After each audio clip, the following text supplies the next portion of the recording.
অসমৰ কাৰণে এটা ঐতিহাসিক দিন। All Assam agarwood planters and traders association তথা থলুৱা সাঁচি খেতিয়ক আৰু ব্যৱসায়ীসকলৰ বহুদিনীয়া দাবী ভিত্তিত আমাৰ মাননীয় মুখ্যমন্ত্ৰী শ্ৰী সৰ্বানন্দ সোণোৱাল ডাঙৰীয়াই এটা ঐতিহাসিক সিদ্ধান্ত যোৱা 22 জুলাই 2019 তেখেতৰ কেবিনেটত লৈছিল আৰু তেখেতৰ সেই সিদ্ধান্তৰ যিটো কেবিনেট ডিচিশ্যন আছিল আৰু সেইটো তেওঁ ক্ৰমান্বয়ে এটা মানে কামৰ ফালে তেওঁ মানে হেৰি কৰি গৈছিল আৰু তাৰ আধাৰত আজি আমাৰ AIDC ইণ্ডাষ্ট্ৰি ডিপাৰ্টমেণ্টে আমাৰ ইণ্টাৰনেশ্যনেল আগৰুড ট্ৰেড চেণ্টাৰৰ যিটো টেণ্ডাৰ সেইটো কল কৰিছে আৰু আজি আছাম ট্ৰিবিউন পেপাৰত আমাৰ হাঁচিগছৰ যিটো ইণ্টাৰনেশ্যনেল আগৰুড ট্ৰেড চেণ্টাৰৰ যিটো মানে কনষ্ট্ৰাকশ্যন ষ্টাৰ্ট হ'ব তাৰ টেণ্ডাৰটো ঘোষণা কৰিছে।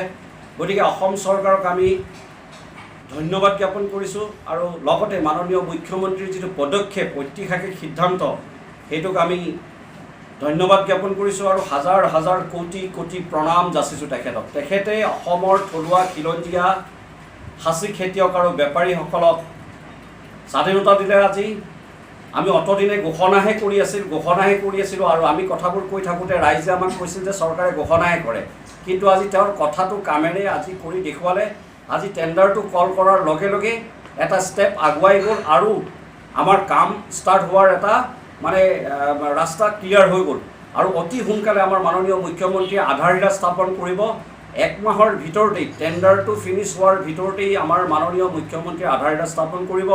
গতিকে আমাৰ এটা বহুদিনীয়া দাবী আছিল, অসমৰ থলুৱা খিলঞ্জীয়া যিবোৰ খেতিয়ক আৰু বেপাৰী আছিল তেওঁলোক অত বছৰে লুণ্ঠিত বঞ্চিত শোষিত হৈ আছিল, কিন্তু আজি আমাৰ এই মাননীয় মুখ্যমন্ত্ৰী সৰ্বানন্দ সোণোৱাল ডাঙৰীয়াই আমাক সেই ক্ষেত্ৰত মানে বচাই দিছে আৰু তেখেতে আমাক মুক্ত মনেৰে স্বাধীন চেতিয়াকৈ ব্যৱসায় কৰাৰ এটা সুযোগ প্ৰদান কৰিছে। তাৰ কাৰণে মই আকৌ ধন্যবাদ জ্ঞাপন কৰিছোঁ অসম চৰকাৰক, মাননীয় মুখ্যমন্ত্ৰীক, বিত্তমন্ত্ৰীক, উদ্যোগ মন্ত্ৰীক আৰু বন মন্ত্ৰীক। তেওঁলোকৰ বলিষ্ঠ পদক্ষেপৰ কাৰণে আজি সহজ হৈছে। আপোনালোকক জনাই সুখী হ'ম যে আমাৰ এই ট্ৰেড চেণ্টাৰৰ দ্বাৰা আমি প্ৰত্যেক বছৰ 30,000 পৰা 50,000 কোটি টকাৰ আমি আগৰ ব্যৱসায় কৰিব পাৰিম, যিটো অত বছৰে অবৈধভাৱে চোৰাংভাৱে কিছুমান অবৈধ ব্যৱসায়ীয়ে আমাক অসমীয়া থলুৱা খিলঞ্জীয়া সকলো জাতি জনগোষ্ঠীৰ যিবোৰ ব্যৱসায়ী আছিল খেতিয়ক আছিল তেওঁলোকক ঠগি লৈ গৈছিল আৰু আমাক লুণ্ঠিত বঞ্চিত কৰি ৰাখিছিল।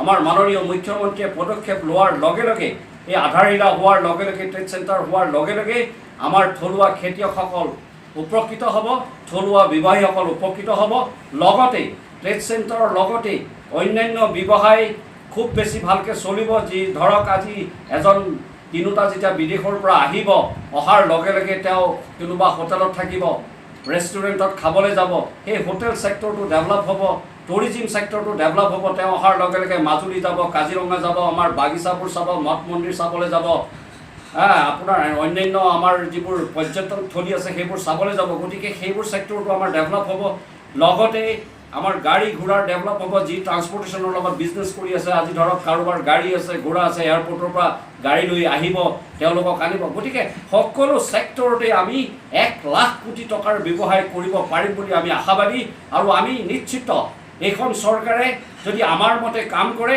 আমি অহা 5 বছৰৰ পিছত আমি অসমখনক আমি ছিংগাপুৰ বনাব পাৰিম।